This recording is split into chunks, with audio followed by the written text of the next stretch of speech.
next month, or even next year. Call 352-450-8647 today to learn how to cut your monthly telephone bill up to 60%. All right, thank you very much. 24 minutes before 8 o'clock. Dan, you like dogs? I do like dogs. I love dogs. I think a lot of people You have a dog? I don't. I don't have the time. I think if you don't have the time, that's right. You really shouldn't get a dog. That is absolutely right. I think our next guest would agree. Rebecca Asher-Walsh is on the phone. She's a journalist, a devoted dog owner herself, and she's the founder of the Deja Foundation, saving dogs rescued from high-kill animal shelters. We have one of the best Humane Society chapters in our town, by the way. Those guys do a wonderful job. She's got a wonderful book. Speaking of wonderful, it's called Devoted, 38 Extraordinary Tales of Love, Loyalty, and Life with Dogs. October, by the way, is Adopt a Shelter Dog Month, so we'll find out about that. And let's speak to Rebecca Asher-Walsh. Good morning, Rebecca. Good morning. Thanks for having me. Thank you for being on the air with us. This is you know what? I love this kind of book. Because, there was a story, maybe the exact opposite story in the news about a big, fat dachshund. Did you see that story by chance? I did. I love that dogs are now going to obesity camps. Right. This was a huge, fat dachshund. Did you see the story, Dan? No. I can relate, though. Yeah, me too. But in the dog's case, it wasn't the dog's fault. This is the one thing. When my dog is begging, I think to myself, we did this to these animals. Mm-hmm. We made them absolutely depend on us. Otherwise, we would be living with coyotes. Yeah, that's true. That's true. Rebecca, where are you? Where are you calling from? I'm in New York City. Oh, you are. See, Robin is up there. On your notes, it says that you were going to speak to Robin and I, and she went to New York to be with her son. And so, how did you come up with the idea to put this is a photo book as well as a book? That's my kind of book. Yeah, lots of nice photographs in here. Well, it's done with Nat Geo, National Geographic, so you have the wonder of National Geographic in it as well, which is such an incredible sense of photography and design. So there's really no better honor to do a dog book than with National Geographic. How'd you hook that up? Really elevate. And you know what? Yeah, well, it was a great hookup. It was a great hookup connection. for sure. I know. Hi, I'm National Geographic. Do you know what we all need to take notes from is the photography? Because how many people take pictures of their dogs standing from 6 feet up? Right? The dog always says... It's so hard. Or you take it up their nose. Right. Right. If you look at your photographs, you'll see that you're either towering down or you're straight up their nostrils. It's very complicated. So these photographers here, Dan's showing me the picture of Luca. My name is Luca. Oh, Luca's got a blue eye and a brown eye. Wow. So let's talk. Luca is one of my favorites. I actually know Luca well, and he is one of my favorite dogs in the world. He is a giant, white, deaf pit bull whose owners rescued him from the high-kill shelter here, taught him sign language, and now he's a therapy dog for at-risk teens who respond extraordinarily to him because he insists on eye contact. It's the only way he can communicate or get commands.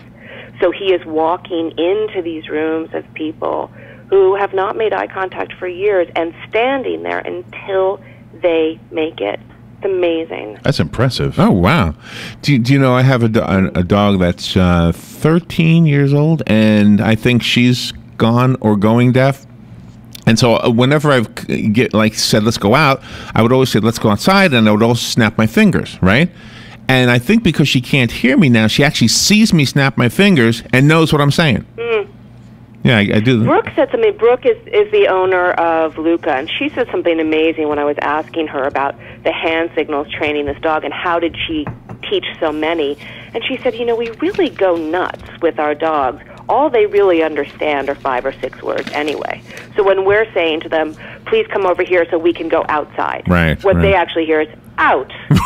So when she was training him with signals, you only need 5. Right. Sit, come, stay, something like that. We just love to chatter away. And certainly dogs understand our tone of voice. Do you know, I always remember without question, but... Go ahead. I'm sorry, Rebecca. I was going to say, but the nuances of what we're saying may be lost on even the smartest of them. Oh, well, yeah, I think so. There was a story that David Letterman told years ago that he had a dog, and he was sitting with his dog watching TV, and he said, what do you want to watch? And so he's flipping through the channels, and he said, you want to watch this show, that show? And then he got to Lucille Ball. You want to watch Lucille Ball? And the dog got excited. He said, yeah. He said, wow, my dog likes Lucille Ball. And then he realized, oh, it's the word ball. Oh, it's another great story. Yeah. I love that story. There is a dog in this book who learns how to read, which, like that, sounds like this great party trick. But then, as the owner explains, it's actually pattern recognition. So, dogs are extremely intelligent. It's just that they do not share our language with us. In order to write the book, did you have to seek out the 38 people that you're talking about, or the 38 dogs and their owners, or were you already familiar with like hundreds of different owners, and these are the 38 you skimmed off the top?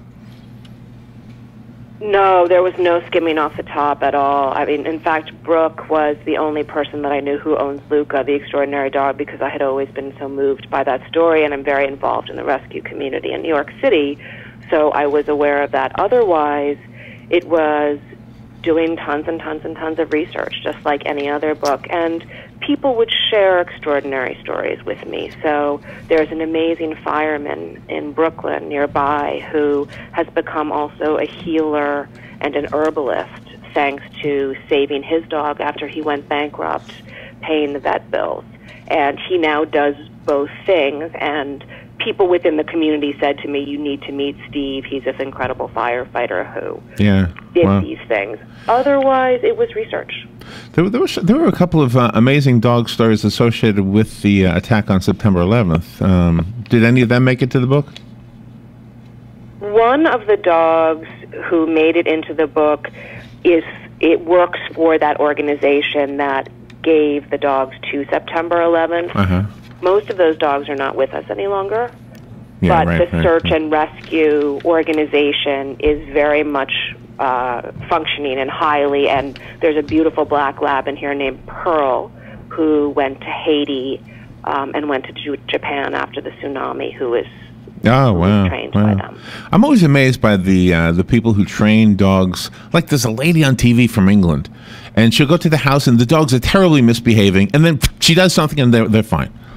Right? I know a lady actually on Long Island who does this. What does she do? She fixes dogs' behavior. Oh, like a dog whisperer. Is that what they do? They whisper? Yeah. Maybe that's what I need to do. That's what it is. You can't yell at your dog anymore. You got to whisper. There are people who have something else. I've worked with a couple of them, and it is just a different level of communication entirely. And I think it's down to how they smell. I don't think any of us can emulate it as much as we might like to. The way they smell. Who would have thought that? We do the show live. I think you knew that, Rebecca. Let's take a phone call and see what a listener has to say. Good morning. You're on the air with Rebecca Asher-Walsh. Good morning. Hey, I'm glad it's Adopt a Shelter Animal Month. Can I say a little plug for that? For the Adopt a Shelter Month? Sure. Uh-huh. Yeah. Hey, our local Humane Society has a great program, and it's called our Best Friend Program. And if a dog's been at that shelter for a long time, they have this program. And if you adopt that dog, they waive all the fees, and they provide the food for like 6 months. Really? And all the like flea medicine and everything. And it's to move the dogs that have been there for a long time and get overlooked. So, I mean, if you're thinking of getting a dog and you're not sure if you really want a dog, it's a great way to test that dog. That's a good idea, Kind of like a test drive a car. You know, you take them home and you visit with them and you see if you're a good fit. And if it doesn't work, you can bring them back. I would have a hard time bringing a dog back. I would too. Yeah, I think that it's better probably to go in committed to taking a dog home. It's very traumatizing for a dog to be moved back and forth. So I love the idea of going to a shelter, and I think it's the only place people should get dogs. But if anybody's slightly unsure of what to do, it would be fantastic to sign up at your local shelter as a foster. Because then what happens is you test drive the dog for a week or a month, and you help the dog get acclimated to life out of a shelter, and then the dog is adopted to its forever home, and that's a great thing for everyone involved. Didn't even know there was a program like that. Yeah. The shelter she's referring to, by the way, the Humane Society, has like a living room setting so that when you go to adopt a dog, you meet the dog in a living room and not like at a cage. Although maybe you saw the dog for the first time in a cage. I don't really know how that works. If you have to run, then then we'll skip over this next request. But if you don't, could you just give us one more story? Another dog in the book maybe that kind of struck you as one of your favorites? Oh, I loved all of these dogs so much. I mean, again, it goes back for me to the dogs that have made a big difference in people's lives. But I'll tell you, another extraordinary dog is a dog named Picasso, and his owner, George, became a quadriplegic in an accident at work, and he rescued Picasso, who was being abused on the street, another pit bull, and he rescued this dog, and his wife is a marathon runner, and George began a program. It turns out that an unbelievable number of people who are very, very young, who have spinal injuries, are moved into nursing homes because they can no longer live in their apartments or their houses because they're not accessible to them any longer. So you've got 20-year-olds floundering in nursing homes. So George started this amazing foundation called Wheels for Progress, where he raises, by running triathlons and races in his wheelchair, money to move them into apartments. So his wife, when they get Picasso, is a marathon runner, and she trained Picasso to be George's pacer. And so Picasso not only trains him, but when he gets tired, pulls him up the hill. And he talks about, I mean, this just makes me cry to even think about, that there used to be so many times in his life that he wanted to give up. And every day he wakes up and he looks at this dog. Oh, man. And off they go to change the world. Man, it makes you wish that we could somehow expand the lifetime of a dog. That's the one thing about dogs. They die so young. Right? 15 years. I know. Right? I know. Don't you hate that part? People do forget, how so short their much. lifespan is. Yeah. With a name like Picasso, they could make a little money, like on fundraisers. Just put a brush on the tail, get some paint on a canvas. A Picasso original. I mean, it's a Picasso Original. You're not lying. That's true. Yeah. And he is a very talented dog. I want to leave that on eBay. I wouldn't. Yeah. No close-up inspections, but a little blurry photo maybe. Rebecca, thank you for being on the air. I have a copy of this beautiful book, and it does have that quality Dan was referring to earlier, the National Geographic quality. I like the matte finish on the cover. Photography is awesome, obviously. And so is the writing, obviously. Rebecca, Thank you so much. Let's see. Let me give it away. If you want the book, call me right now, and you can have it. The rest of us have to go get it. So, Rebecca, how do we do that? Do you have a website? You can go to your local bookstore. They should have it, or you can ask them for it, or you can just go to Amazon.com. And there's a website on my notes here. Is this? It says Deja Foundation. Is that right? That's the foundation that I started and run that provides vet care and training to dogs rescued off the euthanasia list. Okay, DejaFoundation.org, correct? And we're on Facebook as well. DejaFoundation.org, and we're on Facebook at Deja Foundation. All right, Rebecca. Well, if you see Robin, tell her we said hi. Okay. Thanks so much. Have a great day. Thanks, you, Rebecca. We'll take a little break and we'll be right back. Universal Soil Solutions, steps to solving the sinkhole process. Step 1, be skeptical. I had interviewed about 6 companies before I chose Universal Soil Solutions. Besides being skeptical and asking a ton of questions and educating myself, I popped in at the office. Step 2, be a tough cookie. So I've made them all know at the end of every day, I want my property clean. I want it raked, I want it level, I want it clean. We are your sinkhole solution. Universal Soil Solutions, where integrity meets trust. Call 877-519-2777 for additional information. Stay informed on everything going on in the Villages with the Village Spectator newspaper. The Village Spectator is exclusively devoted to the Villages with news, commentary, and more. And yes, they have Tom's Picks, a free referral for people who are looking for a company to do work for them. Tom's Picks will refer the company that fits your needs, and all we ask is that you tell them where you heard about them. Call Tom's Picks at 804-1223 and pick up your copy of the Village Spectator today. Now read Ocala Downtown newspaper online.